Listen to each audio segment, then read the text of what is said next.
रोम रोम भाइयों। तो का हाल बा भाई लोग, कैसन बार लोग तू लोग। उम्मीद बा कि सब कोई अच्छा होई। और आज हम सूत के उठे या शाम के पहर में इतना जोर के भूख लागल रहे कि हम तारा लोग के बता नहीं की सकत। क्या बात कर रहे हैं? तब तक हमरा खुरपाती दिमाग में एगो बात याद आ गई कि हम अपना पैसा भी बचा ली और पिज्जा भी खा ली। तो भैया लोग बैठे लोग अपना रूम में शांति से एकदम हम वो लोग में जाके झगड़ा उगड़ा लड़ा के कैसा हूँ लूडो खेले के बाजी लगवा देनी। एक आदमी तो पहली 1000 हार गईलन। अच्छा। और पिज्जा ऑर्डर कर दिला। तो हम बैठ के पिज्जा का वेट करे लगनी और ये लोग के मैच के एंजॉय करे लगनी।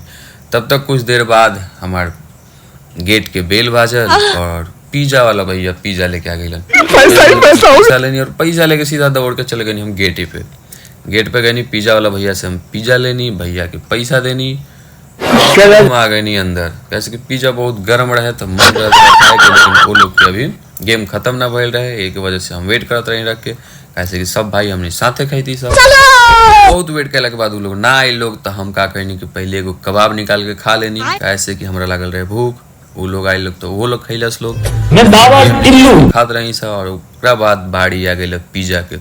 अब पिज्जा देखा खोले में कितना हमनी के दिक्कत होता रहे, कैसे कि सब कोई के हाथ उठा रहे और जल्दी जल्दी हम खाए लगनी। कैसे कि हमरा लगल रहे ज़्यादा भूख, 1-2 पीस हम ज़्यादा ही खैनी। कैसे कि बड़ा भाई लोग बा लोग तो सब कोई हमरे के देते रहे खाए। ऐसा नहीं हमारे मिनी ब्लॉग देखेला हम लोग के फॉलो कर लोग और ऐसे ही प्यार कर लोग। लव यू भाई लोग।